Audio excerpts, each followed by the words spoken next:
एक बार की बात है, भानपुर नाम का एक राज्य था। उस राज्य के राजा का नाम था राजा भारमल। राजा भारमल बहुत दयालु, निस्वार्थ और एक बहुत ही अच्छे व्यक्ति थे। उनके पास अनेक विद्याएं थीं। उनकी एक पुत्री थी। पुत्री चंद्रिका। पुत्री, कहाँ हो तुम पुत्री? इधर आओ। जी पिताश्री, मैं प्रस्तुत होती हूँ।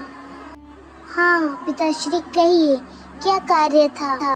पुत्री, तुम्हें मैंने सुबह से नहीं देखा। किसी कार्य में तुम व्यस्त थी क्या?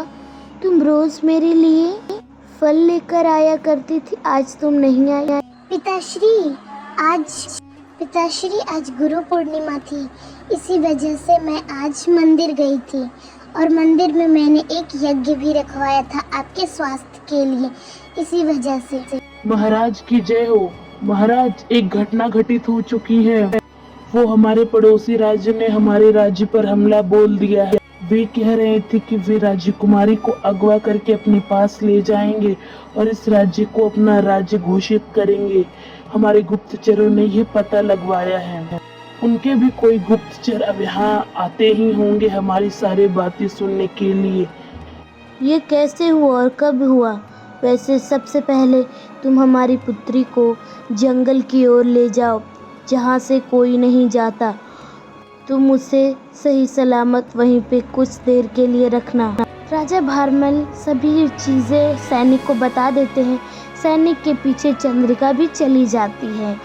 वे एक घने जंगल में पहुंचते हैं, जो कि देखने में बड़ा ही सुंदर था और सुहावना भी था। तभी राजकुमारी कहती है, सुनो सेनापति, मुझे बहुत जोर की भूख लगी है। हम लगभग 5 घंटे से यहाँ पे चल रहे हैं, इसी वजह से मैं थक गई हूँ और मुझे थोड़ी भूख भी लगी है। मेरे खाने का कुछ प्रबंध करो तुरंत। जी राजकुमारी, आपके आदेश का पालन होगा। आप यहीं पे थोड़ी देर विश्राम कीजिए, मैं फल और जल लेकर आता हूँ, आप यहीं रहिए। इतनी बातें कहकर वहाँ से सेनापति जंगल की ओर बढ़ता है कुछ फल लाने के लिए। राजकुमारी शांत से बैठी रहती है और सेनापति की प्रतीक्षा करने लगती है। वह जंगल के बीचों बीच बैठकर सेनापति का इंतजार करते करते करते करते थक जाती है। वह अपने आप से कहती है, ये क्या हुआ? सेनापति को पूरे 7 घंटे हो गए, वह अब तक आया नहीं। शाम होने वाली है, मुझे ढूंढना चाहिए उसे। इतना कहकर राजकुमारी वहां से चल देती है सेनापति को ढूंढने के लिए। राजकुमारी को चलते चलते काफी अंधेरा हो जाता है। उस दिन गुरु पूर्णिमा के कारण चंद्रमा अधिक चमकीला और गोल था। राजकुमारी चंद्रिका तालाब के किनारे एक लकड़ी पर बैठ जाती है। राजकुमारी चंद्रिका लकड़ी पर बैठी होती है, तभी झाड़ियों के पीछे से एक आवाज आती है। वह तलवार लेकर चुपचाप आगे बढ़ने लगती है। तभी वहाँ पे एक व्यक्ति आता है। रुकिए राजकुमारी, रुकिए। तुम कौन हो? देखने से तो राजकुमार प्रतीत होते हो, बताओ। जी राजकुमारी, मैं आमेर का राजकुमार हूँ। मैंने आपके राज्य के बारे में सुना है कि आपके राज्य पे हमला हुआ है। मुझे आपकी सुंदरता ने मोहित कर दिया है और मैं इसी वजह से आपसे विवाह करना चाहता हूँ और इसी कारण मैं आपसे विवाह करके आपके राज्य को सुरक्षित कर दूंगा। आपको ये सुझाव मंजूर है आपको? तो बताइए राजकुमारी। मैं अपने राज्य को बचाने के लिए कुछ भी कर सकती हूँ, आपसे विवाह भी, लेकिन मुझे एक बार अपने पिताश्री से बात करनी होगी। चलिए हमारे साथ, हमारे राज्य। राजकुमारी चंद्रिका अपने साथ उस राजकुमार को लेकर आ जाती हैं। तभी तुरंत राजा उठकर पूछते हैं, पुत्री, ये तुम्हारे साथ तो आमेर के राजकुमार है, तुम इन्हें यहाँ पे क्यों लेके आई और यहाँ ये तुम्हें कहाँ मिले? बताओ। तुम जानती हो ना हमारे यहाँ युद्ध हो रहा है, तुम्हें नहीं यहाँ आना चाहिए था पुत्री। पिताश्री, ये युद्ध तुरंत रुक जाए, इसी वजह से मैं इन्हें लेकर आई हूँ। ये आमेर के राजकुमार है, ये मुझसे विवाह करना चाहते हैं और हमारे राज्य को सुरक्षित भी करना चाहते हैं। तो अगर मैं इनसे विवाह कर लेती हूँ तो हमारा राज्य भी सदा सुखी से जीवन व्यतीत करेगा और फूले फलेगा। जी राजा जी, मैं आपकी पुत्री से विवाह करना चाहता हूँ और आपके राज्य को भी मैं सुरक्षित कर दूंगा। मैंने आपकी वीरता की बहुत कहानियाँ सुनी है राजकुमार, मुझे इस विवाह से कोई आपत्ति नहीं है। दोनों का विवाह बड़े धूमधाम से होता था। पड़ोसी राज्य वाले भी अब चुपचाप अपने राज्य में बैठे होते हैं। एक दिन राजकुमारी शांति से शाम के वक्त अपने महल के आगे बैठी होती है और टहल रही होती है। तभी वहाँ पे राजकुमार पृथ्वी आते हैं अपनी पत्नी से मिलने के लिए।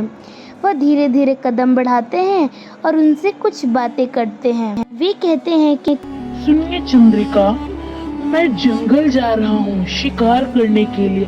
बहुत दिनों से मैंने शिकार नहीं किया और मुझे जंगल से बहुत ही महत्वपूर्ण औषधियाँ भी लानी है। उन औषधियों को लेकर मैं तुरंत आ जाऊंगा। मैं 2-3 महीने में आ जाऊंगा, अब चिंता मत कीजिए। ठीक है, आप जा सकते हैं। राजकुमार पृथ्वी के गए हुए 5 महीने हो जाते हैं। राजकुमारी चंद्रिका उदास होकर अपने कमरे में बैठी होती है। तभी वहाँ पे एक आवाज आती है, भिक्षाम देही भिक्षाम। ये किसकी आवाज है? बड़ी भयंकर आवाज है। मुझे लगता है अभी कोई साधु आए होंगे भिक्षा मांगने के लिए। मेरी इच्छा तो नहीं है बाहर जाने की, परंतु मुझे जाना पड़ेगा। साधुओं को नाराज नहीं करते। मैं इन्हें भिक्षा दे दूंगी और साथ साथ अपने पति के बारे में भी थोड़ी बातें पूछ लूंगी। वे आत्मज्ञानी होते हैं, इसी वजह से मैं उनसे थोड़ी बातें पूछूंगी कि मेरे पति कब लौट रहे हैं। वैसे मैं इन्हें दूंगी क्या? चलो कुछ भी दे दूंगी। मैं उन्हें थोड़े से फल के साथ थोड़े पैसे भी दे दूंगी। राजकुमारी अपने आप से बातें करके महल के बाहर पहुंचती है। वह धीरे धीरे कदम बढ़ाकर देखती है तो वहाँ पे एक तांत्रिक आ जाता है। वह तांत्रिक राजकुमारी के समीप आकर कहता है, भिक्षाम देही देवी भिक्षाम। जी तांत्रिक बाबा, आप यहीं पे इंतजार कीजिए, मैं थोड़ी देर में भिक्षा लेकर आती हूँ। अरे आप कितनी सुंदर हैं, मुझे भिक्षा नहीं चाहिए, मैं आपको अपनी पत्नी बनाऊंगा। मुझे आपसे प्रेम हो गया है, आपकी सुंदरता देखकर। आपकी सुंदरता में मैं डूब गया हूँ। चलिए आप मेरे साथ चलिए। आप क्या कह रहे हैं? मेरे पति अभी जीवित हैं। मैं अपने पति के अलावा किसी और के बारे में नहीं सोच सकता। आप यहाँ से जाइए।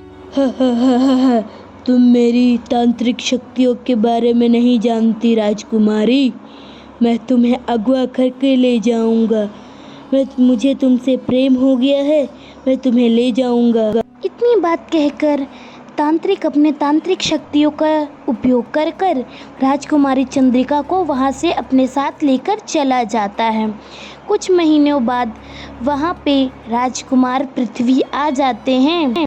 वे जंगल से कुछ महत्वपूर्ण औषधियाँ भी लेकर आते हैं। वह अपने कमरे में जाकर अपनी पत्नी को बुलाते हैं।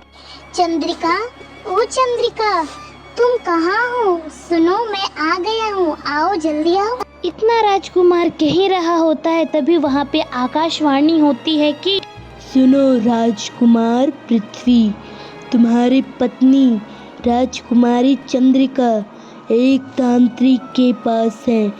वो तांत्रिक बहुत शक्तिशाली है। मेरी पत्नी उस तांत्रिक के पास है? अब वो तांत्रिक कौन है? मुझे तुरंत पता लगाना होगा, मुझे तुरंत जाना होगा। राजकुमार अपनी पत्नी की खोज में तुरंत ही निकल जाते हैं। राजकुमार एक गांव पहुंचता है जहां पे एक गांव वाला बैठा होता है। वह गांव वाले के पास जाकर पूछते हैं, सुनिए, आपने एक तांत्रिक को देखा है जो एक राजकुमारी को अगवा कर ले गए हैं? मैंने सुना है कि एक तांत्रिक यहाँ रहते हैं। मुझे आप उनके विषय में थोड़ा बता देंगे तो मुझे सुविधा होगी, कृपया कर बताएं। हाँ, तुम्हारी पत्नी को एक तांत्रिक लेकर आया है। वो इसी राज्य में रहता है। उसकी शक्तियाँ काफ़ी ज़्यादा हैं और वह एक गुफा में रहता है। इस गुफा में काफ़ी सारी शक्तियाँ हैं, संभल कर जाना। धन्यवाद। राजकुमार को ये सब बातें पता चलने के बाद वह गुफा की ओर चला जाता है। गुफा के सामने 2 पेड़ थे। वह पेड़ थोड़ा मायावी लगा, लेकिन फिर भी राजकुमार उस गुफा के अंदर चला गया। चंद्रिका इसी गुफा में होंगे और वो तांत्रिक भी। मुझे संभल कर जाना हो। राजकुमार चंद्रिका के पास पहुंच जाते हैं। वह धीरे धीरे कदम बढ़ाते हैं ताकि वहां पे तांत्रिक ना आ सके। वह चंद्रिका के पास जाते हैं और कहते हैं, चंद्रिका, चंद्रिका, मैं आया हूँ, सुनो चंद्रिका। आप यहाँ क्यों आए हैं? किसी ने आपको देखा तो नहीं? यहाँ पे वो तांत्रिक की मायावी शक्तियाँ हैं, वो आपको भी यहाँ कैद कर लेंगी। नहीं चंद्रिका, मैं तुम्हें यहाँ से छुड़ाने आया हूँ।